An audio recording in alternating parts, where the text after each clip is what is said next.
Madam, देख के नहीं चल सकती। ये रोड क्या तुम्हारे दादा का है? भाई साइलेंसर गया, कम से कम 1000 का फटका है। साइलेंसर तोड़ दिया? ला 2000 ला। दे रही हूँ। जा यहाँ से।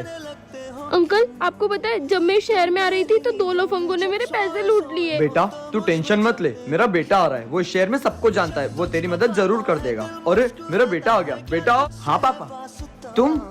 तुम दोनों एक दूसरे को जानते हो? तुम कौन हो?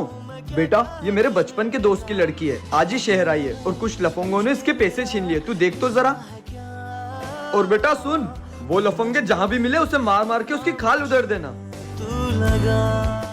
बता दो तुम्हारे पापा को कि तुम ही ने लूटे मेरे पैसे।